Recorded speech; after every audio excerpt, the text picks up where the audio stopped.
And another one with the premises, I'm not sure if anyone's seen Open Water, which is an cool Aussie horror film. And it's two scuba divers bobbing up and down in water, waiting to be eaten by sharks. It's a great film. It's based on a true story. It was the American tourists who were up on the Great Barrier Reef, and they got left behind when they're scuba diving, and they popped up and like the boat's not there, and they're just sitting there waiting for that to happen. The premise could also be a production technique. So the typical one is found footage.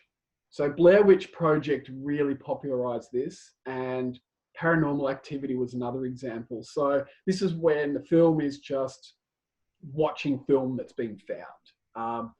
But it doesn't have to be a horror film. This is one of the misconceptions. People kind of go, they list subgenres of horror and they say found footage. Found footage isn't a subgenre of horror. It's a filmmaking technique.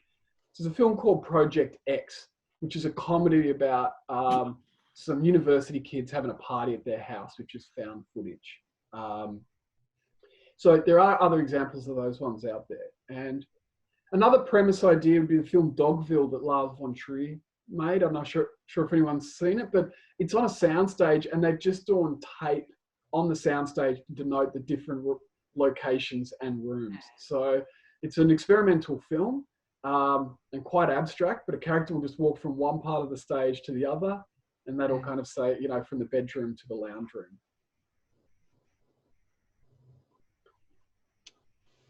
Now, those premises are all automatically lean towards a lower budget, but you're not always going to have a concept that is like that. It's going to automatically set you up. So your premise won't be doing that. So now we're going to have a look at a bunch of things you can be doing that with an expanded idea, how you still keep it as contained as you can. And one of those big areas is the cast of your film, or how many characters. Now, writers get caught up thinking, oh, stars are what costs money, so I just won't have stars and it'll be cheaper. But stars will cost you a lot. But even if you don't have stars, you still on a film have to be paying, auditioning, location, getting them to and from location, feeding them. So it's really about the number of cast you have in your screenplay. Will dramatically affect the budget.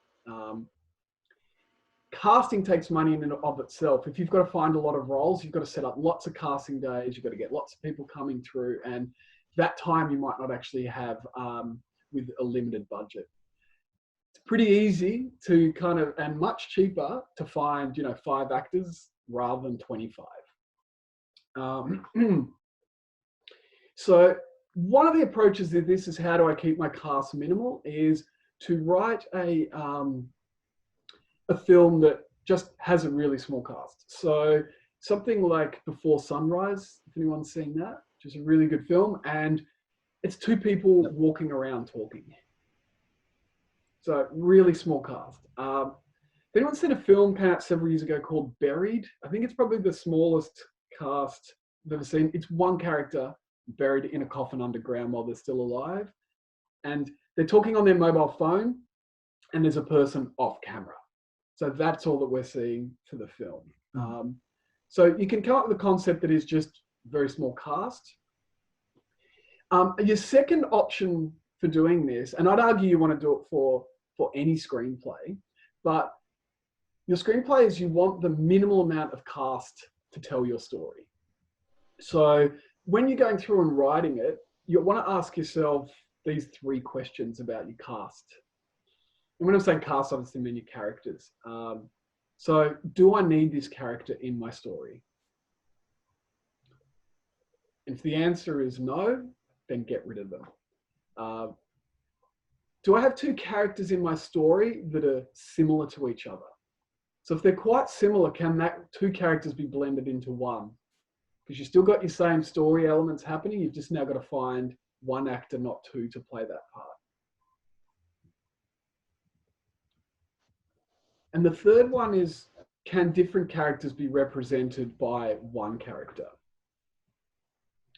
So think an example of that. Say you've got a story set in the corporate world, and you've got a couple of support characters that are the cleaner who works in the building, the receptionist, and the security guard. And they all have these interactions with your main character. Let's say it's the CEO who runs the corporation. So you can have a look at the story and go, could possibly I get rid of one or two? So could the receptionist cover what the cleaner and the security guard are doing? Or could I just use the cleaner and the security guard and get rid of one of the others? Now, of course, in certain circumstances, you're going to need all of those characters. It's just that question going, fundamentally, what they're doing in the story, will it still totally work if I get rid of them and the scenes and interactions between the cleaner and the CEO, and now between the receptionist and the CEO? And this is one of the things I see commonly when I read a lot of scripts either that I'm working on through Screenplay Method or through just ones that I get approached when to direct or script edit on them. And you're often reading them and you're going, okay, well, there's way too many characters. There's a short film I did several years ago, and it was all about different points of view of the same event, and there was 4 characters. And I just straight away kind of went, we have the rule of 3 in dramas, works really well. So I just went, let's get rid of one of them straight away. And what the 4th perspective that was being said sort of went, that's very similar to what one of the other characters is saying. So let's just give that information for them to say, and let's get rid of anything that's doubling up anyway. So straight away, we just go from 4 people in front of camera down to 3 like that. Doesn't hurt the story at all. In fact, I think it improved it. I said there's that rule of 3s is really great in drama.